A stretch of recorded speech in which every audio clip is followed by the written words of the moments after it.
هننفذ الغرزة ديت. غرزة لطيفة جدا وشكلها حلو، عاملة كده زي شكل الكاس. لطيفة جدا. ممكن نعملها في بطاطين، وممكن نعملها في بلوفرات، وممكن نعملها في مفارش وفي شغل كتير، وممكن برضو في سجاجيد ومشيات هتبقى حلوة. بس انا انصح ان احنا لما نعملها كل ما بتتعمل والخيط بيكون سمكته تخينة كل ما بيبقى شكلها احلى وغرزة متماسكة، وليها وش وليها ظهر، وده الظهر بتاعها وده الوش بتاعها. ممكن تنفذيها بلون واحد بيبقى شكلها حلو. وانا برضو حبيت اعمل لكم لونين مع بعض عشان تشوفوا لو جربناها بلونين مع بعض. وهنبتدي ننفذ الغرزة على طول. هنبتدي نعمل مجموعة من السلاسل تكرار للرقم 4، يعني هنكرر مجموعة سلاسل للتكرار رقم 4، وفي الاخر هنزود غرزة واحدة بس. ابتديت عملت اهو عقدة البداية، وهبتدي اعمل 4 سلاسل، 3 4 واكرر، 1 2 3 4 واكرر، 1 2 3 4، 1 2 3 4. وبعد ما كررنا السلاسل بالشكل ده هنزود سلسلة واحدة بس، وهنيجي في السلاسل اللي اشتغلناها كلها هنعمل غرزة حشو. السطر كله او النموذج كله اللي احنا بقى بننفذه على حسب مساحته هنبتدي نرجع عليه كله بغرزة حشو. بنخش تحت الحلقة كده وبنسحب الخيط وبنطلع من الحلقة اللي على الإبرة، وبنكمل السطر بتاعنا كله بغرز حشو. هكمل السطر للآخر وارجع نكمل مع بعض. كملت السطر كله بغرز حشو، وهنبتدي نشتغل الغرزة بتاعتنا. هنبتدي نرتفع 6 سلاسل، 1 2 3 4 5 6 سلاسل بالشكل ده، وهنلف الشغل على الناحية التانية. اهم حاجه بقى احنا كل شغلنا طول الغرزه بنشتغل في الحلقه الخلفيه. يعني ايه الحلقه الخلفيه؟ ادي الغرزه بتاعتنا اللي احنا مشتغلينها غرزه الحشو، بيبقى فيها حلقه قدام وفي حلقه ورا. احنا شغلنا كله بيبقى في الحلقه اللي ورا اللي اسمها الحلقه الخلفيه. هنشتغل ازاي؟ بعد ما ارتفعنا 6 سلاسل هنلف لفه لفتين على الابره. لفينا الخيط اهو لفتين على الابره، وهاجي هدخل فين؟ هاجي هدخل في اول غرزه انا طالعه منها بالست سلاسل في الحلقه الخلفيه بتاعتها اهي. هدخل فيها كده وهسحب الخيط وهطلع من حلقتين وهقف، مش هكمل، كاني بعمل غرزه الكلاستر. هلف الخيط على الابره وهدخل من الغرزه التانية وهسحب الخيط وهطلع من حلقتين ومش هكمل. هلف الخيط على الإبرة وهدخل في الحلقة الخلفية للغرزة رقم 3 وهسحب الخيط وهطلع من حلقتين ومش هكمل، وهلف الخيط للمرة الرابعة وهخش في الغرزة رقم 4 في الحلقة الخلفية وهسحب الخيط وهطلع من حلقتين ومش هكمل. يعني احنا ارتفعنا 6 سلاسل ولفينا الخيط على الإبرة مرتين، وبعدين دخلنا زي ما نكون هنعمل غرزة كلاستر في الأربع غرز الأولانيين، غرز الحشو الأولانيين الأربعة اللي احنا عاملينها. طيب أنا دلوقتي معايا 1 2 3 4 بتوع غرزة الكلاستر، ومعايا اللفتين دول. ماليش دعوة باللفتين دول الأولانية والتانية. هلف الخيط على الإبرة وهطلع من الأربعة اللي أنا عملتهم زي غرز الكلاستر بالشكل ده. وبعد كده هلف الخيط على الإبرة وكأني بعمل عمود بلف عادي، هطلع من حلقتين ومن حلقتين. هيبقى الشكل معايا بالشكل ده. بعد كده هلف الخيط على الإبرة وهخش فين بقى ما بين الست سلاسل اللي أنا عملتهم والغرزة اللي أنا عملتها الجديدة دلوقتي.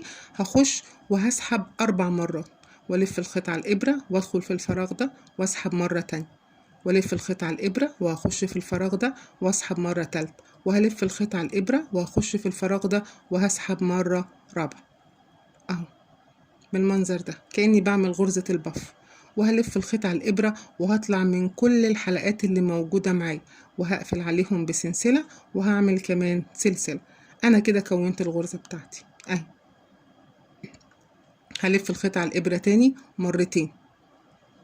الحلقة اللي أنا طالعة منها ماليش دعوة بيها، الغرزة اللي أنا طالعة منها هخش من الغرزة التانية في الحلقة الخلفية بتاعتها أهي. الغرزة التانية غرزة الحشو التانية في الحلقة الخلفية بتاعتها، وهتأكد ان انا لفة لفتين على الخيط، وهخش في الحلقة الخلفية وهسحب الخيط وهطلع من حلقتين. بعملها 4 مرات في 4 غرز. هلف الخيط على الإبرة واخش في الغرزة التانية غرزة الحشو التانية وهسحب الخيط وهطلع من حلقتين بس. هلف الخيط على الإبرة للمرة التالتة وهخش في غرزة الحشو رقم 3 وهسحب الخيط وهطلع من حلقتين بس. هلف الخيط على الإبرة للمرة الرابعة وهخش في غرزة الحشو رقم 4 في الحلقة الخلفية، وهسحب الخيط وهطلع من حلقتين بس كده. 4 مرات بعملها. بسيب الحلقة الأولانية والتانية دول ماليش دعوة بيهم. ال4 حلقات بتوع ال4 غرز اللي أنا عملتهم زي الكلاستر بطلع منهم. بيتبقى معايا على الإبرة 3 حلقات، بطلع من 2 ومن 2 كأني بعمل غرزة عمود بلفة عادية جدا. بتتكون معايا نص الغرزة كده. النص التاني بتاع الغرزة هلف الخيط على الإبرة وهخش من ورا الغرزة اللي أنا عملتها كده وهسحب مرة 2. هلف الخيط على الإبرة وهخش وراها وهسحب 3. هلف الخيط على الإبرة وهخش وراها وهسحب 4. وياريت دايما تخلي ايدك مريحة عشان يبقى الغرز سهل انك تطلعي منها، وكمان يبقى شكلها حلو برضه.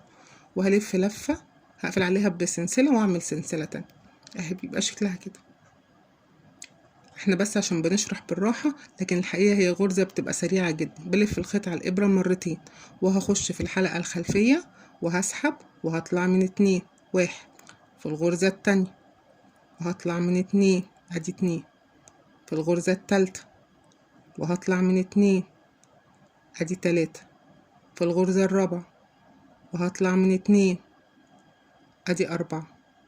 بعدين هطلع من ال4 حلقات الأولانيين مع بعض وكأني بعمل عمود بلفة. هطلع من 2 ومن 2 هلف الخيط على الإبرة وهخش من ورا الغرزة 4 مرات. 1 ولف الخيط على الإبرة وهخش تاني. 2 هلف الخيط على الإبرة وهخش تاني. 3 هلف الخيط على الإبرة وهخش تاني. 4 وبعدين هطلع من كل الحلقات اللي موجودة معايا، كل الغرز اللي موجودة معايا على الإبرة بالراحة كده، وهطلع من واقفل عليها بسلسلة وهعمل كمان سلسلة. بصوا بيبقى شكلها حلوة ازاي.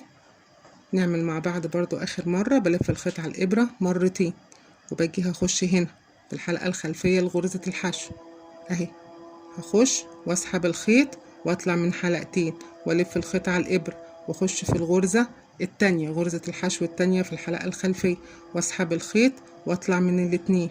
هلف الخيط واخش في الغرزة التالتة واسحب الخيط واطلع من 2 وهلف الخيط واخش في الغرزة الرابعة اللي هي هتبقى اخر غرزة بدل ما احنا عادين صح، وهسحب الخيط. هلف الخيط على الابرة وهطلع من 1 2 3 ال4 غرز اللي انا عملتهم بالشكل ده. وبعدين كأني بعمل عمود بلفة، هطلع من 2 وهطلع من 2. هلف الخيط على الابرة وهلف من ورا الغرزة 1 2 3 4.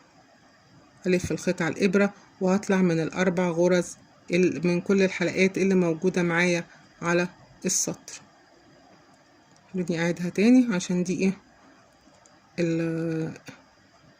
الخيط في فتلة مسكت معايا من جوه شدت الخيط.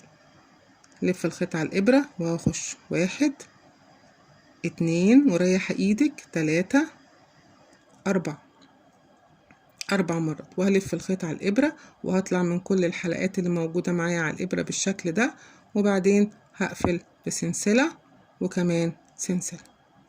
بيبقى شكلها كده.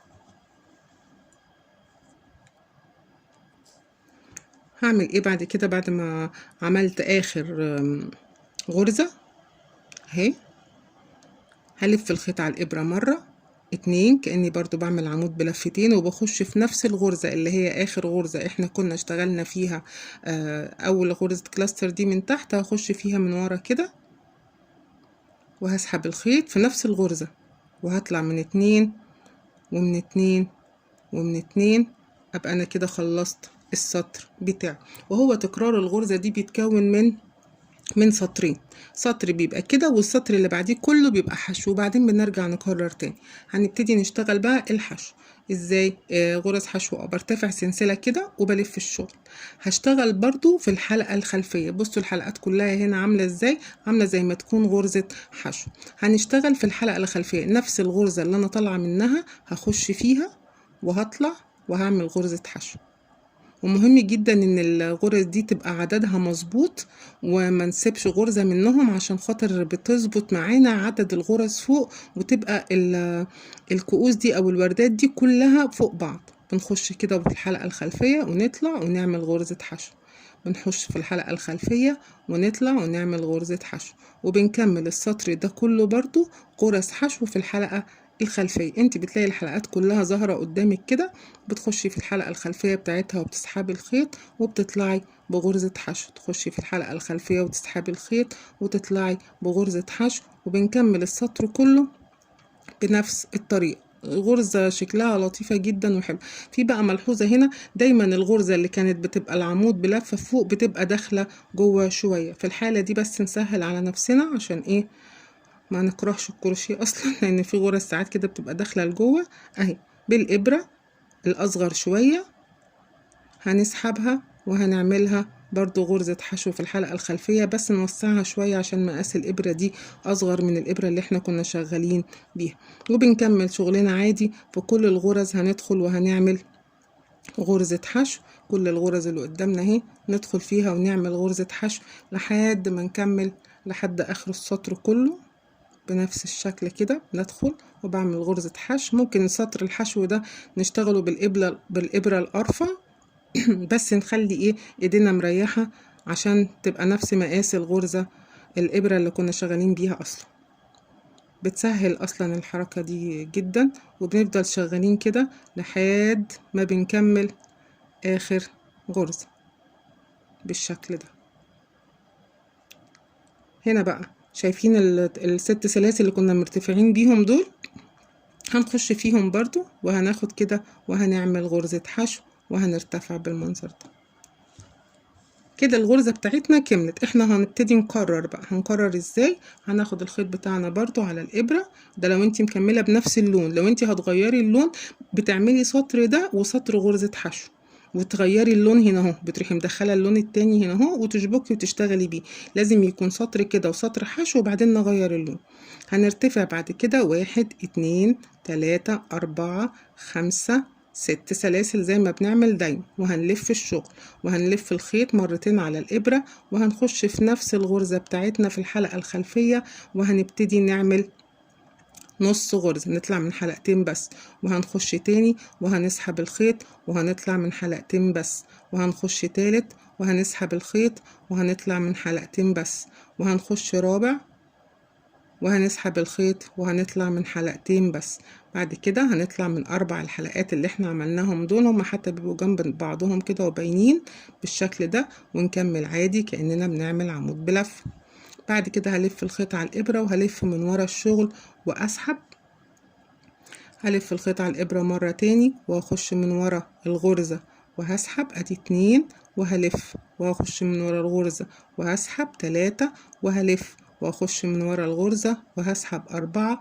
بعد كده بطلع من كل الحلقات اللي على الإبرة بقفل عليهم بسلسلة وباخد سلسلة تاني. هلف الخيط على الإبرة تاني مرتين وفي الغرزة اللي بعدها على طول، وبفضل شغالة بنفس الطريقة لحد ما أخلص السطر بتاعي كله.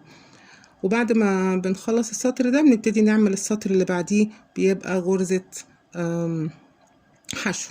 نفس الطريقة بنكررها على طول الشغل بتاعنا. هي الغرزة لما شفناها بتبان كده شكلها معقدة، لكن هي سهلة جدا وسريعة وما بتاخدش وقت في التنفيذ، وعلى فكرة بتكبر جدا بسرعة. يعني لو بتنفذي بيها أي مشروع هتلاقيه أنجز معاكي. الغرزة كبيرة وبتعمل نتيجة حلوة في البلوزات الصيفي، تبقى تحفة. ولو هتشتغلي فيها بخيط رفيع استخدمي طبعا إبرة تكون صغيرة عشان تبان الغرزة معاكي. انا متهيألي هنا انا ملفتش ال4 لفات عشان كده طلع شكلها صغير اهو. 1 2 3 4 صح كده. والف الخيط على الإبرة وهطلع من نفس المكان وهقفل عليها بسلسلة وسلسلة تانية، وهفضل شغالة بنفس الطريقة لحد ما اخلص السطر كله. وبعد كده هرتفع بسلسلة وارجع بغرز حشو في الحلقة الخلفية. وده الظهر بتاعها، ده بيبقى شكل الظهر بتاعها، وده بيبقى شكل الشغل الوش بتاعها. بعد ما بتعملي السطر ده وبتعملي سطر الحشو بتبتدي تغيري اللون وتكملي وبيفضل شغال معاكي. انا هنا بس المفروض الخيط يبقى كله مكمل بالشكل ده، بس عشان خاطر انا اشتغلت سطر واحد بس، فلكن الخيط ده بيبقى متصل كده في الجنب بيبقى شكله شيك. غرزة سهلة ولطيفة جدا وتنفيذها حلو، بتكبر بسرعة وبتنجز مشاريع بسرعة. اشتغلوا ونفذوا وغيروا ألوان الكروشيه ألوان يعني. ولو في أي تعليقات أو كومنتات ابعتولي في الكومنتات وأنا هرد عليكم.